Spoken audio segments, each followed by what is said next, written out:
Shalom Bapak Ibu Saudaraku yang terkasih di dalam Tuhan. Pada kesempatan hari ini kita akan bersama-sama membaca dan merenungkan firman Tuhan. Secara khusus pada hari ini adalah hari pertama kita akan bersama-sama merenungkan dan menghayati tentang penderitaan Tuhan, pengorbanan Tuhan untuk kita. Kita akan merenungkan dan menghayati dengan berdoa puasa yang akan dimulai pada hari Senin. Hari ini hari Senin selama 4 hari ke depan. Namun sebelum kita bersama-sama berdoa puasa, kita juga akan merenungkan kebenaran firman Tuhan. Bila kebenaran firman Tuhan ini sungguh memberikan kekuatan dalam hidup kita. Baik Bapak Ibu, sebelum kita membaca dan merenungkan firman Tuhan, kita masuk di dalam doa. Sungguh Tuhan, kami ucap syukur pada Tuhan, jika dalam situasi dan kondisi yang tidaklah mudah, Tuhan terus memelihara dan memberkati hidup kami. Bila kami boleh merasakan cinta kasih Allah yang berusaha dalam hidup kami. Sehingga cinta kasih Allah yang kami rasakan ini bukan kami nikmati sendiri, tetapi kami boleh bagikan kepada orang lain, sehingga orang lain boleh merasakan cinta kasih Allah, pengorbanan Allah yang begitu besar, sehingga orang lain boleh percaya pada Tuhan, percaya pada Yesus sebagai Tuhan dan Selamat dalam hidup mereka. Terima kasih Tuhan, berkatilah kami. Sebentar kami akan baca dan merenungkan firman Tuhan. Kau berkati setiap kami. Di dalam nama Tuhan Yesus kami syukur dan berdoa. Amin. Bapak Ibu Saudaraku yang terkasih dalam Tuhan, pada hari ini kita akan bersama-sama merenungkan kebenaran firman Tuhan yang terdapat dalam Kisah Para Rasul pasal 7 ayat 30 sampai 40. Kisah Para Rasul pasal 7 ayat 30 sampai 40. Saya akan bacakan bagian firman Tuhan. Demikian firman Tuhan.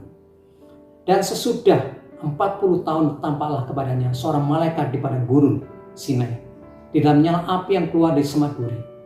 Musa heran tentang penglihatan itu. Dan ketika ia pergi ke situ untuk melihatnya dari dekat, datang suara Tuhan kepadanya. Akulah Allah nenek moyangmu, Allah Abraham, Ishak dan Yakub. Maka gemetarlah Musa, dan ia tidak berani lagi melihatnya. Lalu firman Allah kepadanya, tanggalkan kasutmu dari kakimu, sebab tempat di mana engkau berdiri itu adalah tanah yang kudus. Aku telah memperhatikan dengan sungguh kesengsaraan umatku di tanah Mesir, dan aku telah mendengar keluh kesah mereka, dan aku telah turun untuk melepaskan mereka. Karena itu marilah engkau akan kuutus ke tanah Mesir. Musa ini yang telah mereka tolak dengan mengatakan, siapakah yang mengangkat engkau menjadi pemimpin dan hakim? Musa ini juga telah diutus oleh Allah sebagai pemimpin dan penyelamat oleh malaikat yang telah menampakkan diri kepadanya di semak duri itu. Dialah membawa mereka keluar dengan mengadakan mujizat-mujizat dan tanda-tanda di tanah Mesir, di Laut Merah, dan di padang gurun 40 tahun lamanya. Musa ini pula lah yang berkata kepada orang Israel, seorang nabi seperti aku ini akan dibangkitkan Allah bagimu dari antara saudara-saudaramu. Musa inilah menjadi pengantara dalam sidang jemaat di padang gurun, di antara malaikat yang berfirman kepadanya di gunung Sinai dan nenek moyang kita. Dan dialah menerima firman-firman yang hidup untuk menyampaikannya kepada kamu. Tetapi nenek moyang kita tidak mau taat padanya. Malahan mereka menolaknya. Dan hati mereka ingin kembali ke tanah Mesir. Kepada Harun mereka berkata, buatlah untuk kami beberapa Allah yang akan berjalan di depan kami. Sebab Musa ini yang telah memimpin kamu keluar dari tanah Mesir. Kami tidak tahu apa yang telah terjadi dengan dia. Padat, jelas, lengkap, lugas. Itulah kesan pertama saat mendengarkan khotbah Stefanus. Ya, bacaan hari ini lebih tepat jika dikatakan sebagai khotbah. Meskipun Lembaga Alkitab Indonesia LAI memberikan judul perikop ini sebagai pembelaan Stefanus, LAI pun tidak salah.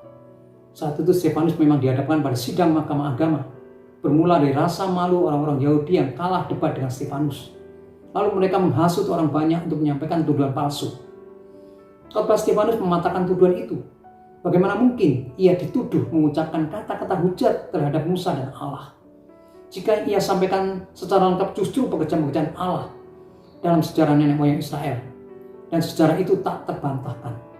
Termasuk bagaimana Allah mempersiapkan dan kemudian memanggil Musa. Sebagaimana bacaan kita hari ini. Allah menampakkan diri kepada Musa melalui peristiwa ini. Musa belajar 2 hal mengenai Allah. Allah adalah kudus. Dia tak bercampur dengan kecemaran manusia. Ini pula yang dipertahankan dalam ibadah di bait Allah, yang dimengerti dengan sangat baik oleh para imam. Kekudusan ini pula yang berusaha ditegakkan melalui ketaatan dalam menjalankan kewajiban agama. sebagaimana yang dimengerti dengan sangat baik oleh anggota mahkamah agama. karena merekalah yang memutuskan soal-soal ini. Tetapi sayangnya mereka gagal mengerti sifat Allah yang lain. Apa itu? Ya, sifat Allah yang peduli dan bertindak. Aku telah memperhatikan dan sungguh kesengsaraan umatku, dan aku telah mendengar keluh kesah mereka, dan aku telah turun untuk melepaskan mereka. Gambaran mengenai Allah ini sangat jauh dari keseharian mereka. Mana mungkin mereka tahu kesengsaraan umat jika mereka hidup dalam kemewahan? Mana mungkin mereka mendengarkan keluh kesah umat jika mereka yang menindas umat? Itulah sebabnya Yesus datang. Di dalam Yesus, Allah kembali berkata, "Aku telah turun untuk melepaskan mereka." Yesus inilah yang disaksikan oleh Stefanus sehingga ia harus mati. Dialah martir pertama dalam gereja. Stefanus, hidup dan matimu mengenai arti namamu, mahkota bunga yang telah gugur. Tetapi ia menyebarkan wewangian. Bapak Ibu Saudaraku yang terkasih dalam Tuhan, sebagai pertanyaan refleksi kepada setiap kita, apakah saya berani memberikan kesaksian tentang kebenaran yang saya percayai? Apakah saya bersedia memberikan kesaksian tentang Tuhan yang mengubah hidup saya? Ambil saat hening sejenak, di mana saudara dapat memeriksa diri saudara dengan jujur dan tulus. Kemudian tuliskan pikiran dan perasaan saudara itu. Amin.